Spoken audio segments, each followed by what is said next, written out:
Hello, friends, and happy Monday. And today we're celebrating the first big milestone for this podcast, which is the episode number 50. And for a special episode, we got a special guest. So on this episode, I had the pleasure and the honor to talk to Sinus Lynge. He is the co-founder of the Copenhagen-based cutting-edge design and research studio EFFEKT. We talked about how did the office start, how did they develop their design philosophy, and how they develop their own workflow. What is the story behind the Golden Lion that the studio was awarded at the Venice Biennale, and much more. So I suggest you to tune in. But the surprises for this episode number 50 are not finished here. So before we really start the episode, there is one more big announcement for you guys. From now on, all the listeners of this podcast and the fans of the show will have their own place to go, a digital place. Starting today, you can go on thecreativeinsider.com, and there you'll find our latest episodes, our hits post.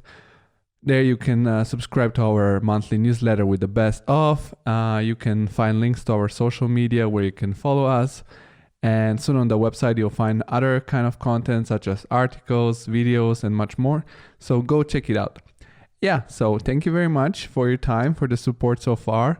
And from here we start episode number 50. So I suggest you to enjoy the conversation with Sinus Lynge, co-founder of EFFEKT.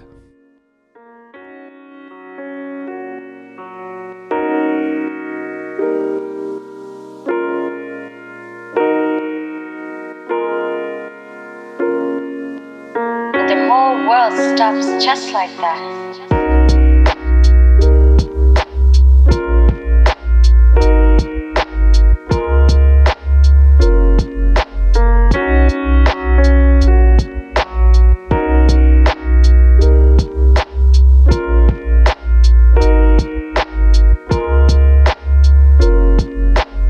The whole world stops just like that.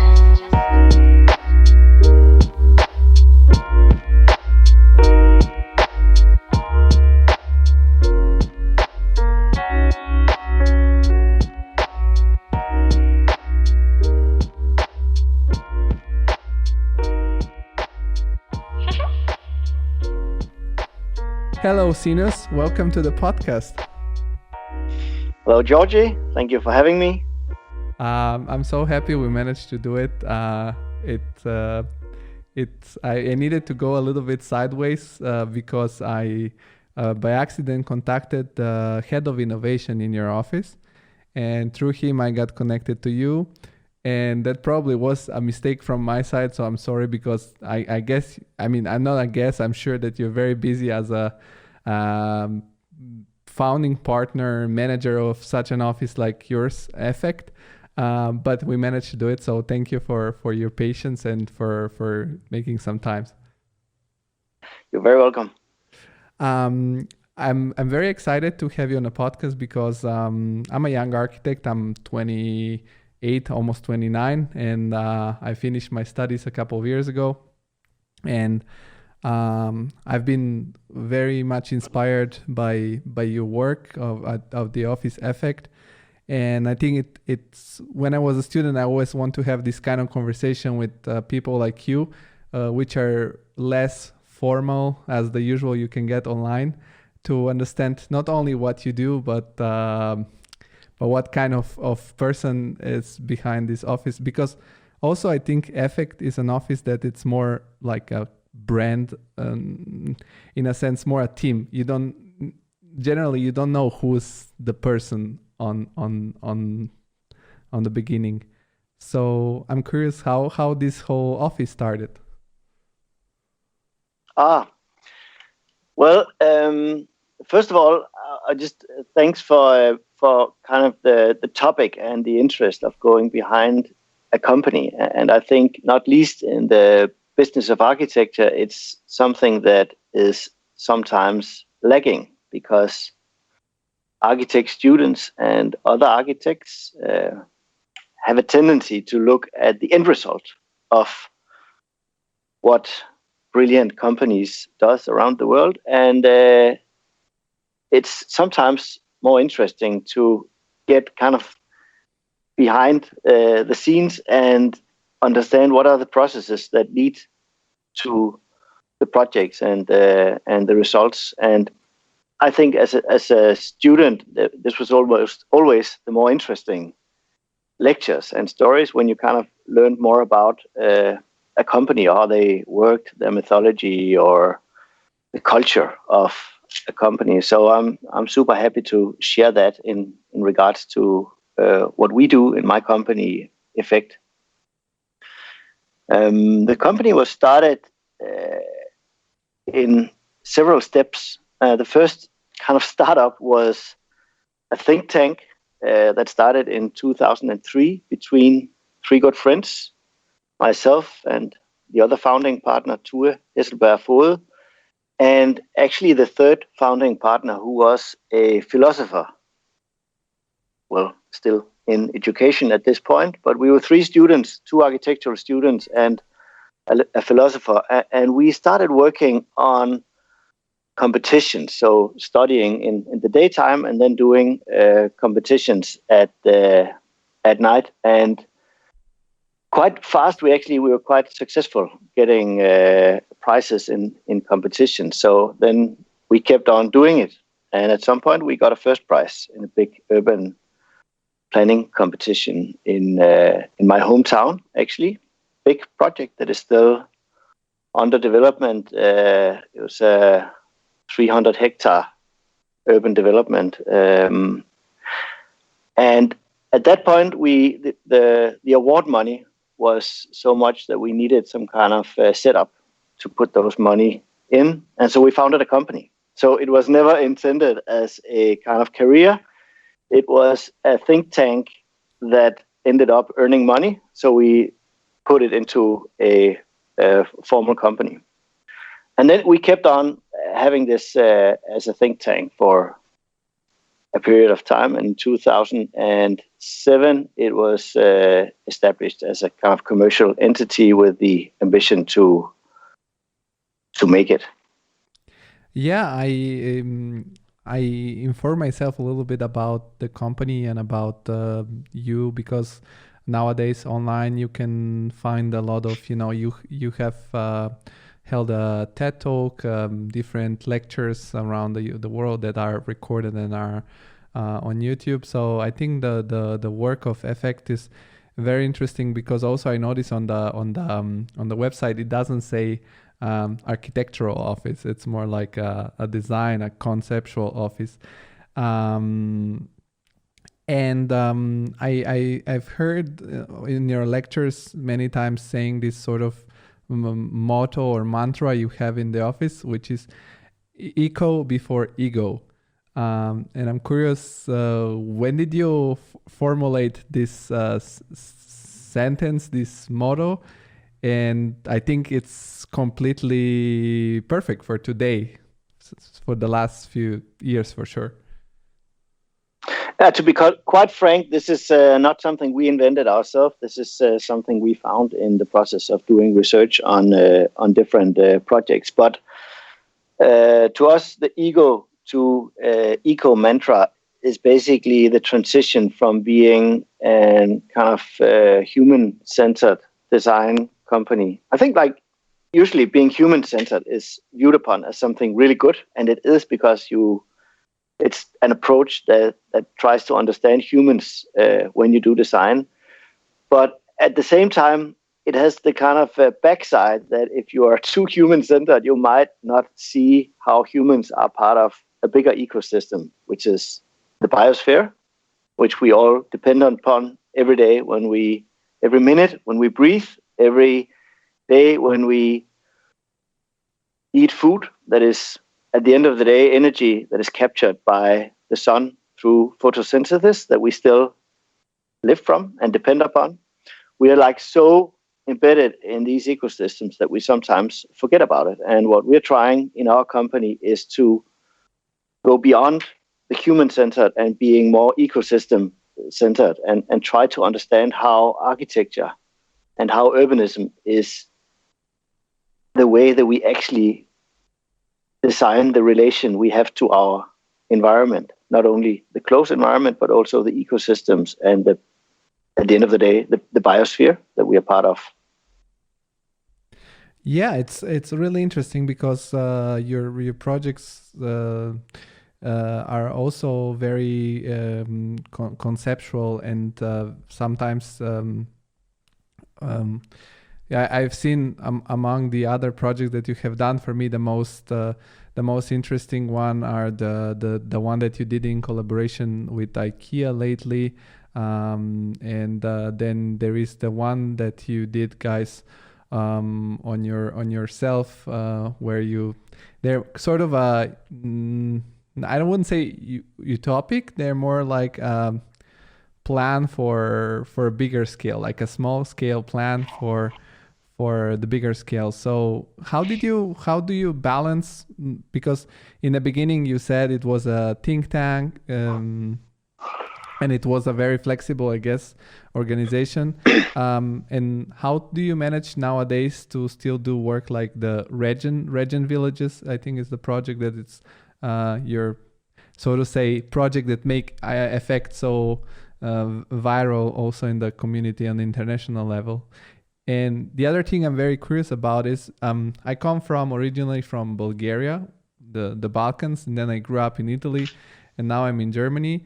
And I'm curious because I've been researching as a student a lot about the Danish architecture, the Scandinavian architecture, and I feel that this spirit that you guys have in the office, eco and not ego, and all these ideas you have, they're very strong in that region. And what is the cultural thing that drives you? Because also now you have also Greta, it's famous. So I'm curious about this. I think the first question regarding doing projects that are slightly utopian, or I wouldn't call them utopian, more kind of ideal projects, came out of it was in our DNA from the beginning. As we started our projects, we even never considered that they should become a company. So in the beginning, these competition projects were more like think pieces. Where in the first project that we won was this big master plan, where we kind of questioned, do you really want to do a fixed master plan for 30 years of urban development? So at that point, we were just a bit less than 30 years old ourselves, and we thought that's a pretty long time. And a lot happened in that period. I mean, digitalization happened, smartphones happened.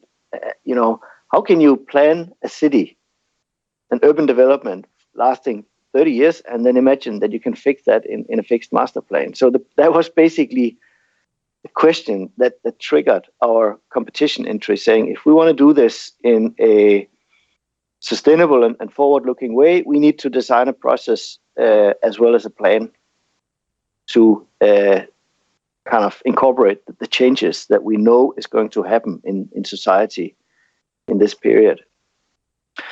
And so we always had this idea that asking the right question is actually the way to find the right answers. So we've always had it in our approach to architecture to see architecture more as a means. It's the tools that you use to create an impact, a larger impact on society. And that's, I remember when we were kind of one late night before receiving this competition prize, trying to figure out what should be the name of this company. We discussed, at that time, all the bigger Danish companies were called by the last name of their founders. So that was kind of the tradition at this point. But we decided this is not going to be a company about us. It's going to be about the impact of our project. So we called our company EFFEKT, which is Danish for impact. So in this sense, it's always been the way we wanted to do projects, is basically taking kind of a step back to think about what can architecture contribute to the society at last, and then later to the environment as well. So we always had this agenda to kind of investigate for every project, kind of investigate what could be the potential impact if this is done well. So if you're doing a kindergarten, a cultural house, a new city, or school or theater, trying to think about what is the best version. How would you give most back to society? And in the first many years of EFFEKT, that was mostly in considering social and cultural feedback. What could be the kind of extra value that you could make in a certain project in terms of culture or societal or social change. And then in around 2015 or 14, maybe it was 13, actually, I read a book called The Big Transition by a Danish journalist called Jørgen Steen Nielsen, that was just in the kind of aftermath of the crisis from 2008, that he put together this book connecting the financial crisis with the resource crisis and the climate crisis that was also really emerging and becoming a big topic at this time. And I read that, and the portrait that was painted in this book was pretty dire of our culture and our civilization. There's a bunch of graphs showing the exponential growth of populations and all the effects and impacts of our civilization growth, all the environmental impacts. And it became quite clear to me at this point that we were, our generation, standing at a point in this exponential growth diagram where it starts becoming vertical. So if we don't do something that will change our way of behavior and our way of life and our relation to the environment on this globe, then we're going to be facing catastrophes in a not so distant future. So I shared that book with my partner, and he read it too. And then we kind of had this discussion. We have a company of 30 brilliant minds. How can we make sure that we do work that will help us lead this big transition rather than just doing, the next consulting assignment for a city or a private client or something? And, we didn't really have clients who would come to us to ask us resolve these big global problems. So we, at this point, we had the discussion that maybe we needed to go back and do more proactive projects, because there were certain questions we wanted to work with that we were not being asked to work with by our clients. So we had a kind of very decisive moment there, saying we will, apart from, because we always did competitions, which is a big investment for an architectural company, and we do that all the time. So we spend so much time and effort doing competitions that I don't understand, looking back, how we kind of commercially survived that period of startup, but somehow we did.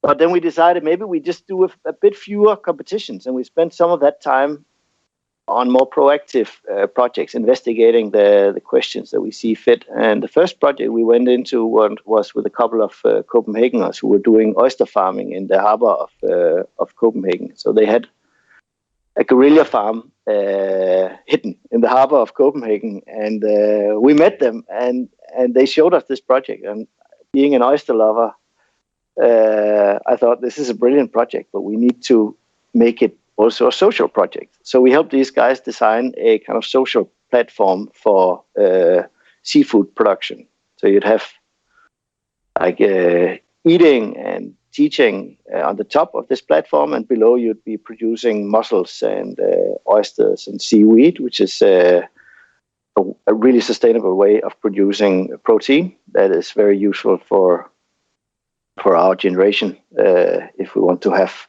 healthy protein, which is not depleting the environment. So that was the first project that we did for no money, but a kind of fantastic project, because that was just so fun to work with. And then later we were approached by a professor from Stanford University who wanted to do a self-sufficient real estate company. And that was even kind of more interesting as a project. So also here we decided to partner and just invest ourselves, our knowledge, our ability to research and communicate into this project. And we did the project called Urban Villages. That was the kind of manifestation of this hope to create a real estate company that would be sustainable and self-sufficient and regenerative. And doing that, we did quite deep research into both energy production, water production, food production, and waste management. And we suddenly understood that all these deep technologies that we depend upon in our urban lives, and that is considered to be outside of the realm of architecture, was something that we could research and kind of make tangible and work with and design around. So the idea of doing a community that was suddenly dedicated to food production was became a design assignment that was all about architecture, all about how you relate the life of humans with the environment around us. I mean, that is what architects does. There's just a bunch of themes that we've forgotten about because we only work inside the cities. We expect that there will always be clean water in the taps, and the engineers will make sure that the water will be brought to the house that we design. We expect that there will always be enough electricity and heating and access for cars and all these resources that are built into our cities and into our homes is something that we take for granted, and we've forgotten to work with that as architects. And like starting this research just kind of opened up this magnificent theme of resources, circularity that was kind of suddenly something that we thought we could work with as architects. And then what we also did was we did a big sort of deep dive into research on the global food production systems, finding that we kind of use almost 40% of the land surface on Earth for food production, and that is the biggest singular cause of depletion of biodiversity and forests, and it's the biggest consumption source of fresh water, and it's by sector one of the biggest emitter of greenhouse gases. And we transport all this food that we produce on an average of almost 2,500 kilometers before we throw out 1/3. And we still have 1 out of 9 who goes hungry to bed. So this kind of system that we looked into was also becoming a very clear sign that there's something completely wrong with the way that we have organized the world.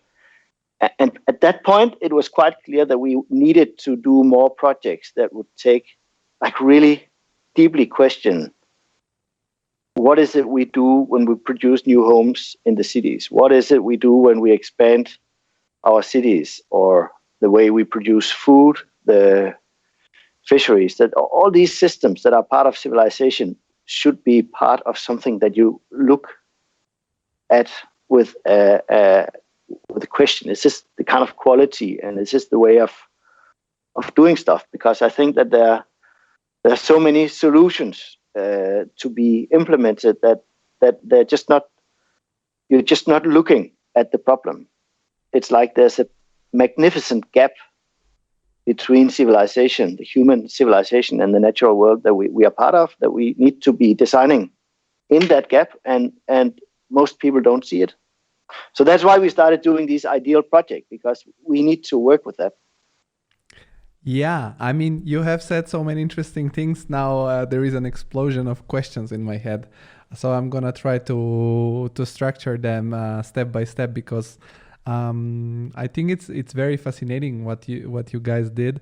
And one aspect that emerges every time I see your projects, especially those that you have mentioned, which are more ideal projects, it's the research there is behind. So also your representation of your research is very visible. It's like diagrams that are very clear and that kind of tells the story from your research to the final result of your project, and everything looks so logic, and you can barely argue with the idea of the project every time you see one of your concepts.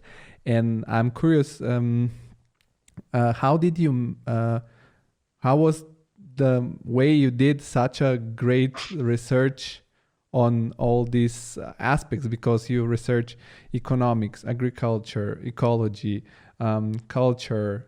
For example, the project that I mentioned in the beginning, also the oyster farm, but the village, the ideal village you created, the region village, that was so specific because you calculated for the amount of people, how many houses, how many, glass houses and things like that. And that was amazing to me.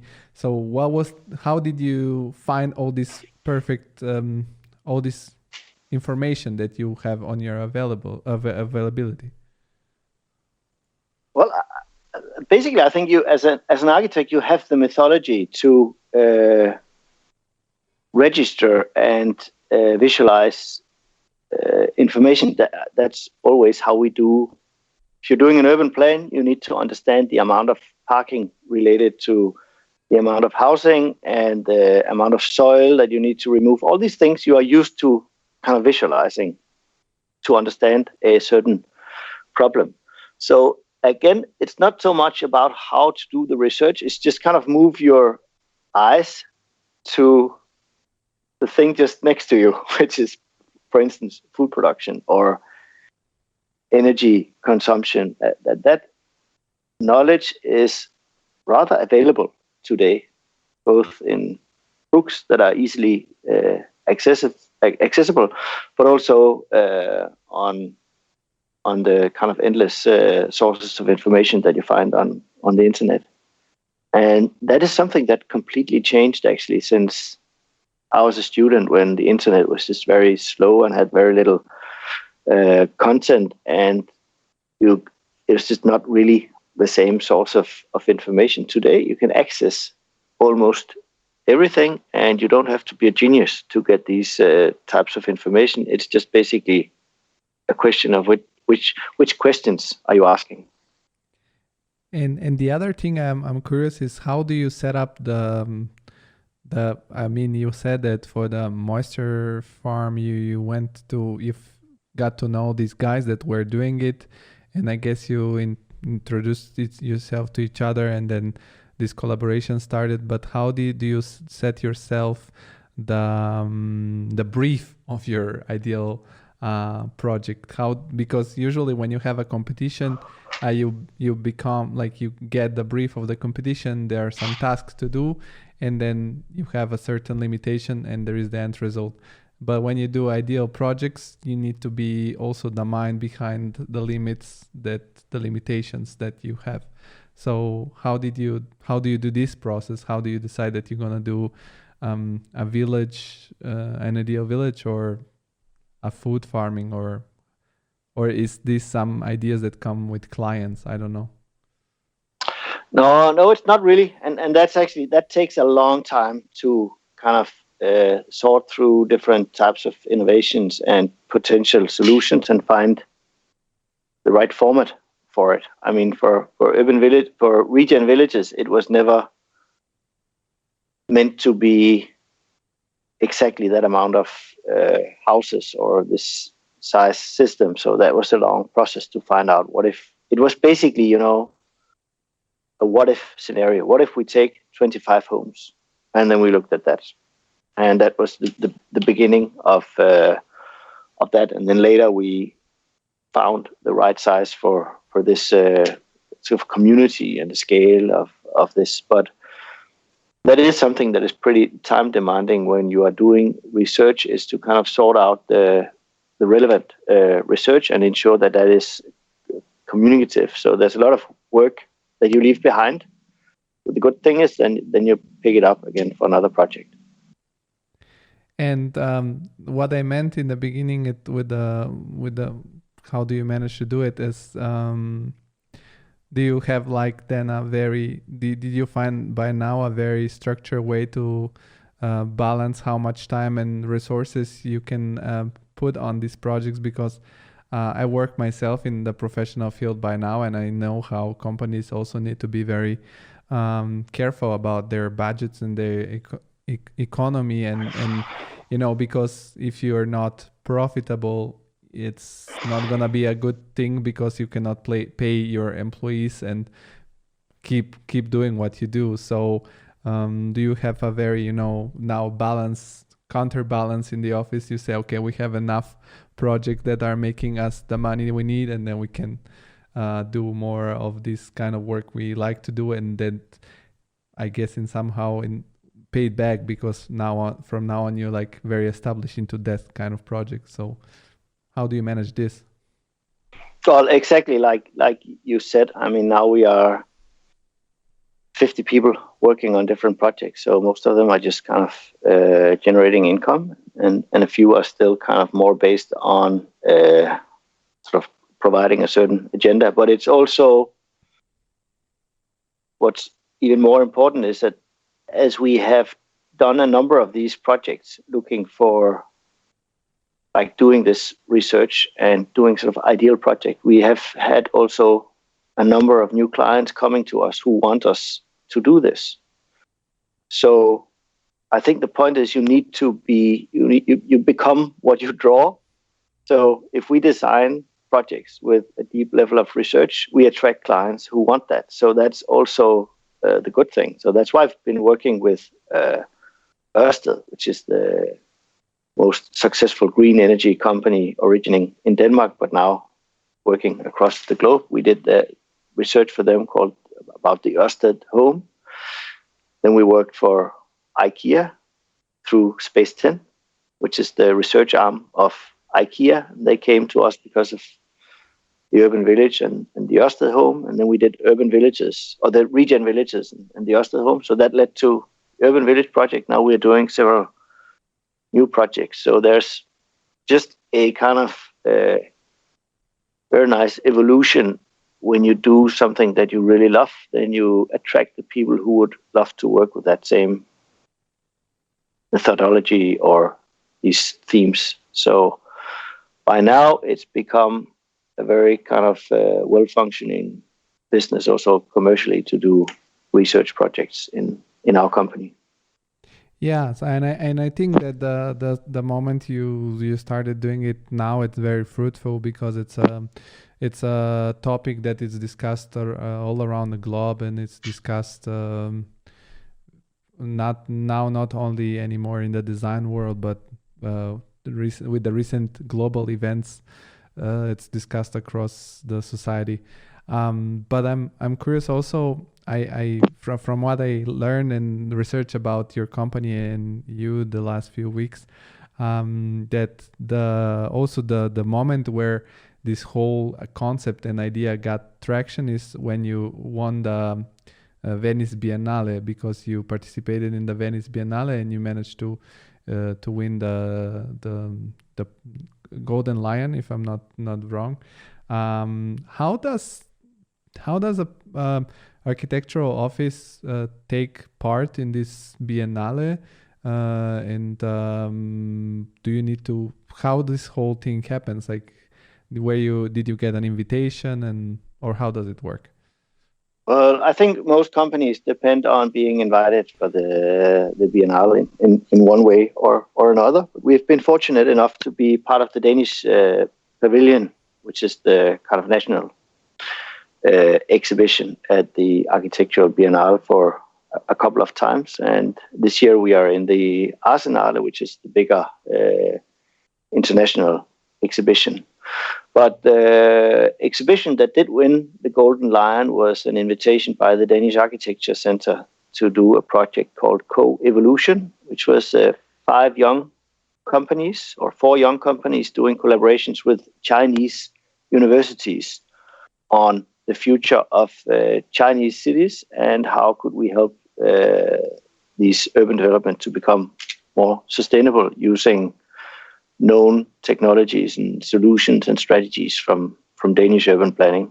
And that was a brilliant setup done by the Danish Architecture Center, curated by Kent Martinussen from the Danish Architecture Center. And I think that theme alone was just setting up a brilliant framework for the companies to work with Chinese urbanism, which is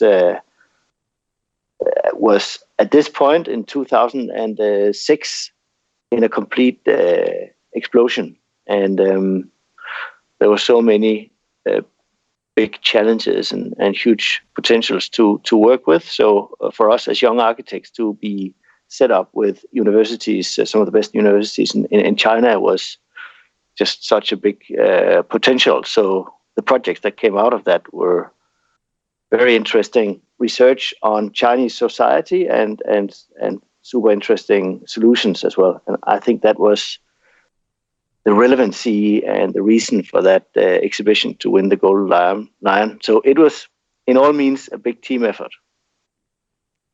I see, and that's also, in my opinion, it was from my research about your office was a very important turning point, because ideas are always nice and they're very original, but they get very valuable when they spread, because it's important that these ideas spread through people to get traction and get market also.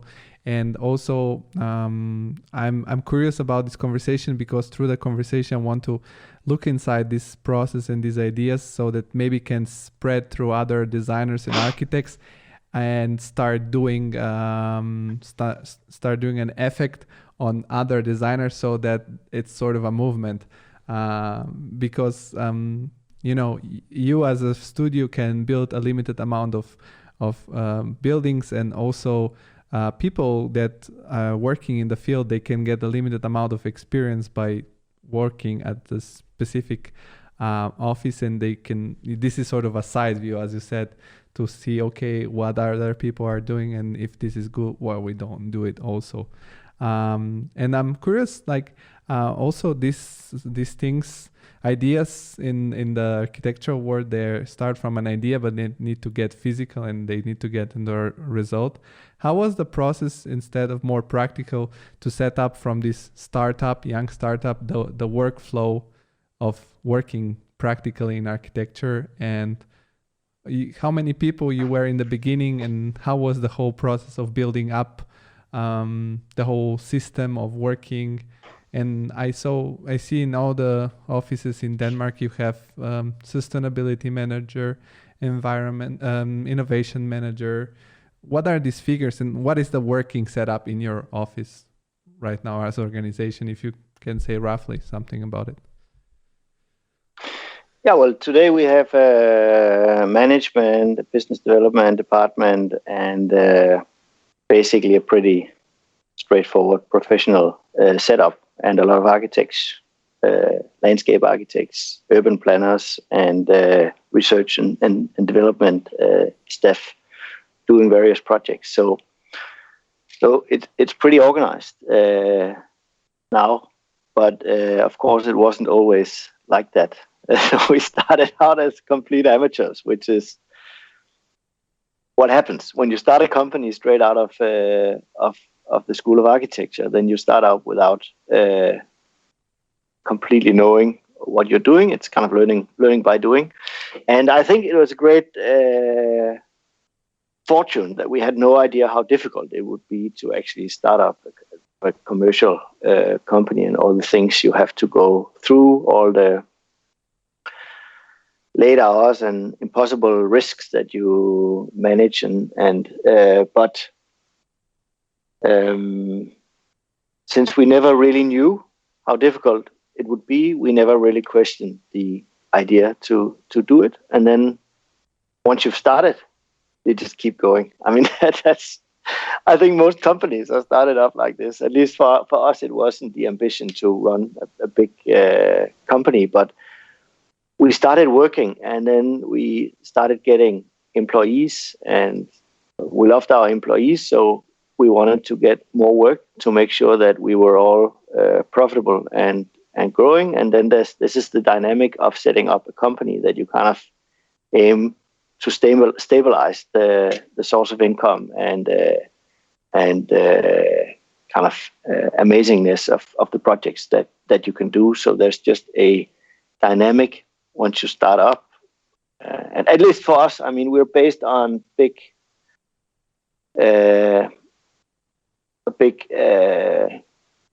curiosity and sense of it's an adventure to start a company, and we never did it to be just the two of us. So one thing takes the other, and then suddenly you're 50 people. And as you grew so much now, do you still have yourself the opportunity to be hands-on on the projects? Or due to the sheer size of the company, you have become more a manager, a coordinator, and there are more the employees are the one that make the actual design work. How is your figure, and how do you see yourself in that now that you're... Well, my title is creative director, and I appreciate that very much because I'm a horrible company manager, I think. So it's a big relief to have good management, because it means that you can dedicate yourself to the creative side of things, which is what I'm good at. So that's the great thing about becoming more people, that people have different qualities. Every person in this company have different personality, different ambitions and ways of thinking. And if we are all doing what we're best at the end of the day, we get great results. And I think that attitude is really important. And that's also why we see ourselves as a collective of great individuals that through teamwork can have a more sort of collective intelligence around projects. So we want to kind of curate and ensure that there's a certain relevance and quality of every project coming out of our company. But at the same time, we do appreciate the many sources of inspiration and creativity and eyes to find new opportunities. That is basically the company in its entirety, and all the sort of collective knowledge that we have from different perspectives and different fields of expertise. But to be more precise, how does your workday look like nowadays? What are your mentions throughout the day? Well, I'm trying to implement a culture of never booking back-to-back meetings, because I have too many meetings during a day. So I want to have a bit of time in between to like the ginger between the sushis. You need to kind of be fresh for the next project. And sometimes if you don't have that, you get pretty worn down during a day. So we're pretty busy, and there's a lot of super interesting projects going on, and I'm too interested in all of them. This is why we organize very casual conversation at 7 p.m. During the week, so that people, thank you for that. People can be completely exhausted and just sit on the chair and relax. You said that you see yourself as a collective, and this is what I hear most of the time when I talk to people who are running I would say accomplished offices. And was there also during this time, did you need to learn and adapt to work more with people? Was that is this a particular aspect of building a team? Do you look a lot also about not only about the skills of a person, but also like personality wise, that it's gonna fit into the rest of the team? Yeah, totally. I mean, most of the people that we have here are hired through network and recommendations. And when we do have job interviews, it's, sometimes you just feel it. This is going to be fun. This is going to work. This person has a certain type of energy. So it's I mean, it started out as a friendship, and it continues to be driven by personal relations. Of course, we are not a family, but rather a team. We need to perform as well, but it is, though, driven from a shared kind of playful attitude to what we do.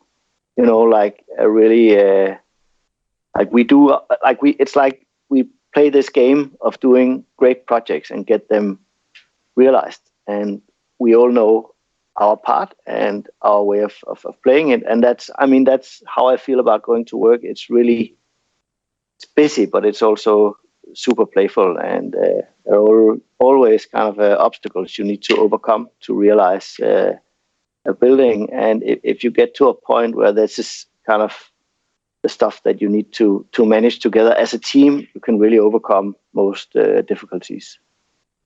And is the team pretty international or more Danish setup? Oh, it's pretty international. I think we have 15 to 20 different nationalities in the company by now. So there's a lot of Danish speakers still, but we don't really speak Danish so much anymore. Yeah, I can see that your English is pretty well trained. So I guess also because by now some of the projects might be on international level, or for sure have been so far on an international level. I'm curious. What is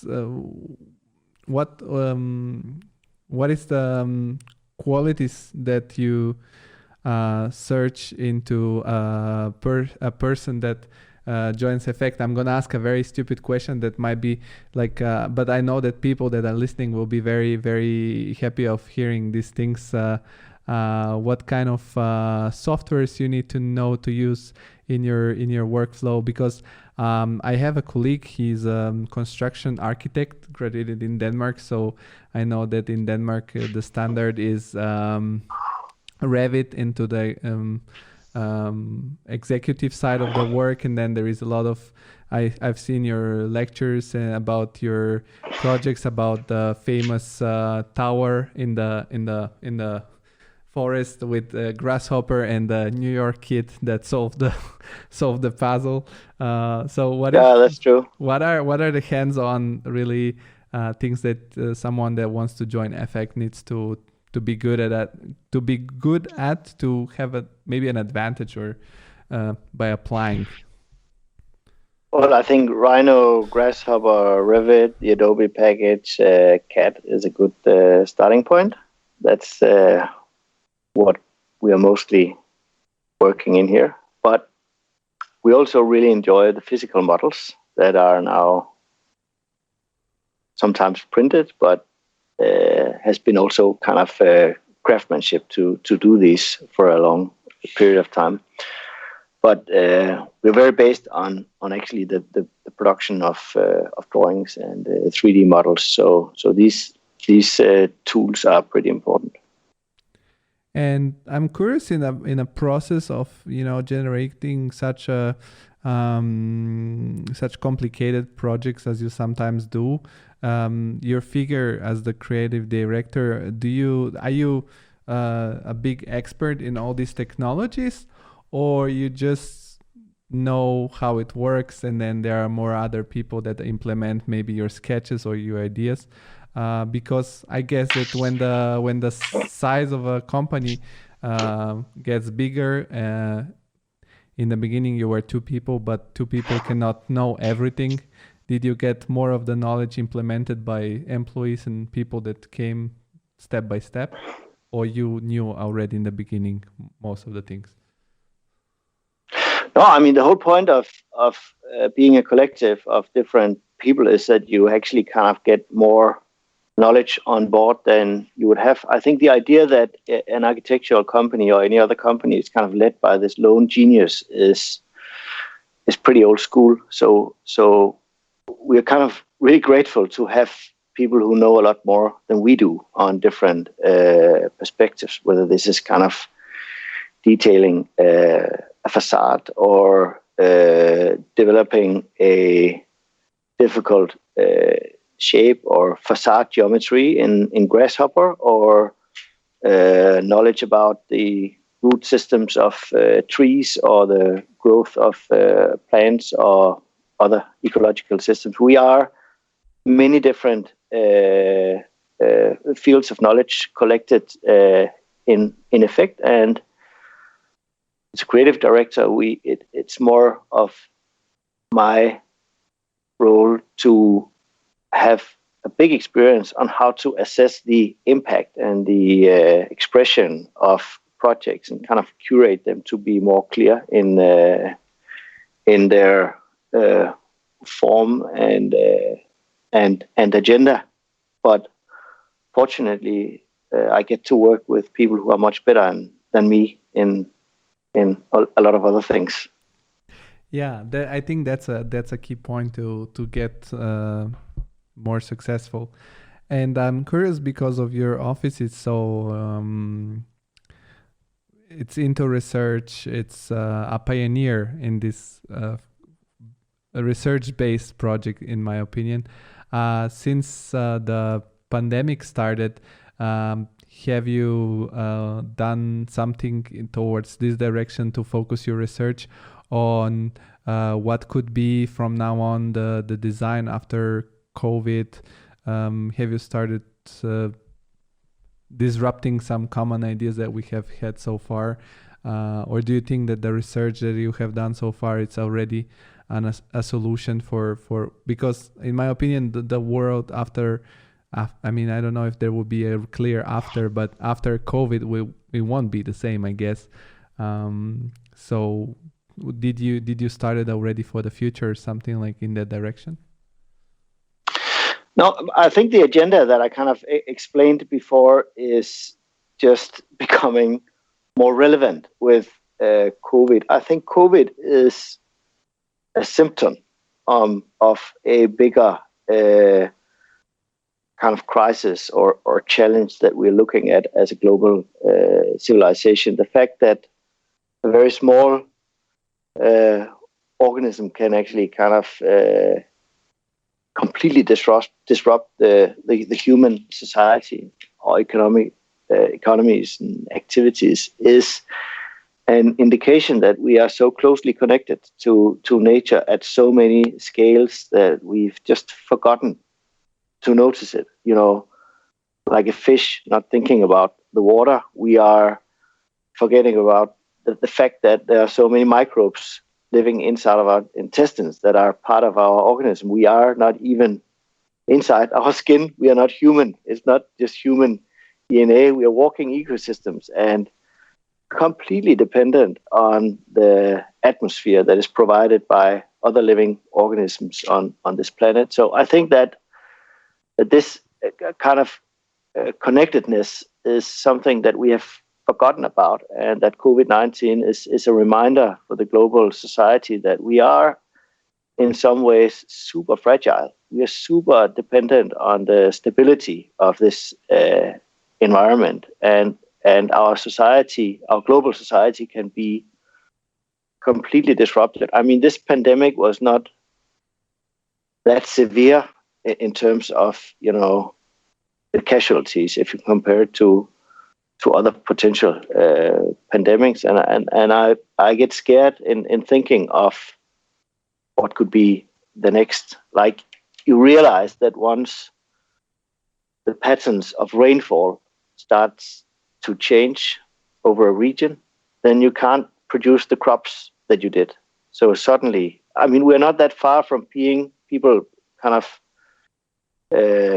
seeing hunger, that you can't produce the same crops you used to do in certain regions. And that is a source of migration that would be hugely disruptive to the kind of stability of society that we are experiencing. So I think there's just such a clear link between climate change and COVID-19, or the depletion of our oceans, or the fact that COVID-19 came to humans because we have new, very compact ways of being together with wildlife that are taken out of their natural habitats, and suddenly these diseases starts spreading. So there's so many relations between the COVID-19 and the bigger challenges that we are looking at as a civilization. So I see it more as a symptom of the bigger challenges that we are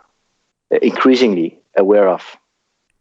And what is, I've heard this in Rome in university we had a class which is about technology of architecture and ecological building, and I had a great professor in his first lecture. It wasn't about architecture really, it was about all these topics, and he showed us how we are in Italy, and the kind of architecture we do, it's starting to be learned by people from Northern Europe, because the climate we have there is going to get northern, and here will be desert, and it was a very scary lesson. Back then I went away from university pretty shocked, but he said but we are still architects, and we can work on changing that. So I'm asking you, what are you optimistic about the future that more architects and more designers and the society will do more in that direction to change our course, or you're a little scared still? I'm pretty scared. It's not that I go to bed scared every night, but when you look at the bigger course of our global development, and you see that only when there's a pandemic we can reduce by 7% the amount of CO2 that is let out into the atmosphere, only then we are kind of getting closer to the reductions that we need to accomplish as a society as whole. I am scared that we will not manage to do this, and I think that there are so many tipping points that we don't know about, that there's a huge risk of serious climate changes that we don't even know about yet, and we may already have caused them. So I think that the people who have blind trust that we'll be saved by technology, because that's how humans have always kind of taken control of their environment, are being naive, and I think they are not understanding the bigger picture of how dependent we are on the ecosystems that make up the biosphere and are basically what have enabled stable climate for the past 10,000 years when human civilization has been flourishing. So I think we should be scared. On the other hand, I'm also continuously optimistic because of, when you start investigating the transformation that we can be part of, there's so many opportunities and so much meaning and so much quality in this reconnection with nature, and the gains of building more healthy, more regenerative, and rethinking our cities. I think there's a true kind of movement towards a paradigm shift that might be able to change the way that we do things, but it needs to spread not only in small groups in our societies, but to the wider society as a whole, for us to make this change. But I think we can do it once we acknowledge that is what is necessary. I think so too, and I'm also on one side scared, but paralysis is not helpful. So we need to work to make even the smallest ripple in the right direction to to change the mentality and to change what we as designer can do to produce more of these projects and convince also our clients to go with it.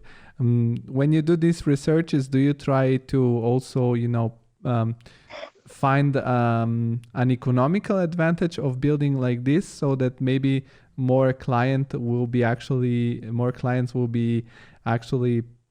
more propense to build these projects? Because from my experience, I know that, for example, developers usually they are very, very interested into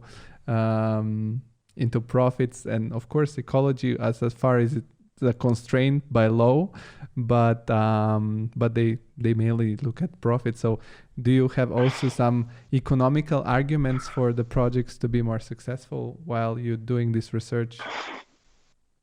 Yeah, we do always. I mean, that is the world we live in. You can't do stuff if it's not feasible in terms of economics. So, of course, we do so.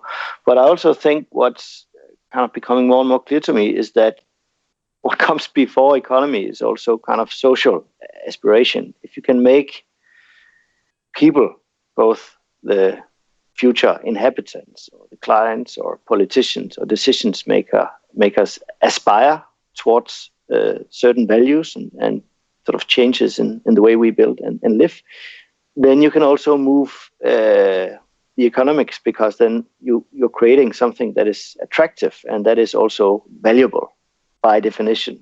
So I think what we need to do is basically change our value set, and if we do so, then the economics will follow, but not the other way around. I agree with you.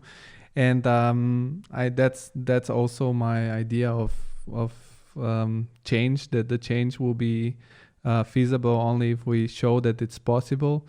I think that by this conversation now, whoever listens will know more about what is to do now, what they can start doing to work in the right direction, to work if they want to follow the steps of EFFEKT and the steps towards a better design.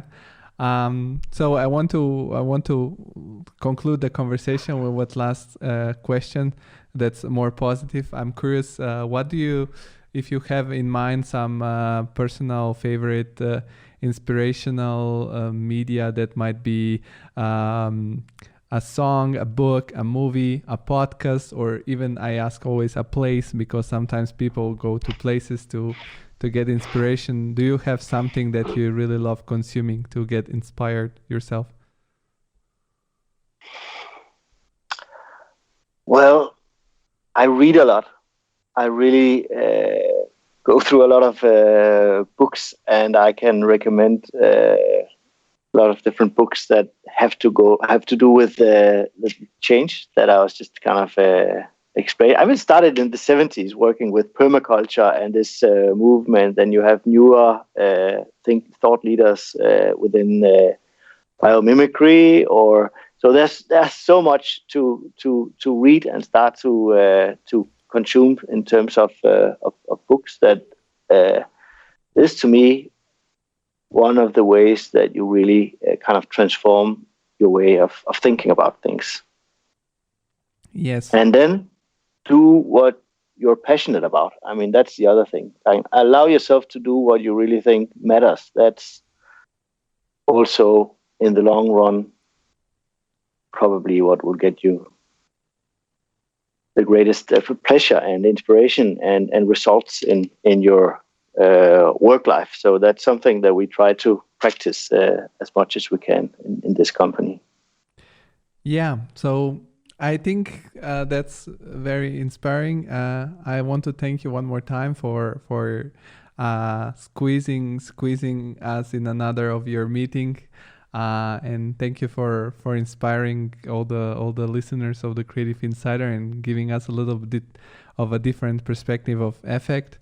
And for all the people that haven't heard or haven't seen your work yet, I'll just put all the links in the description of the podcast so that they can come and check your projects and your work, and maybe they will be your future teammates. Who knows? So, thank you. Well, thanks for having me. It was a pleasure. Good evening.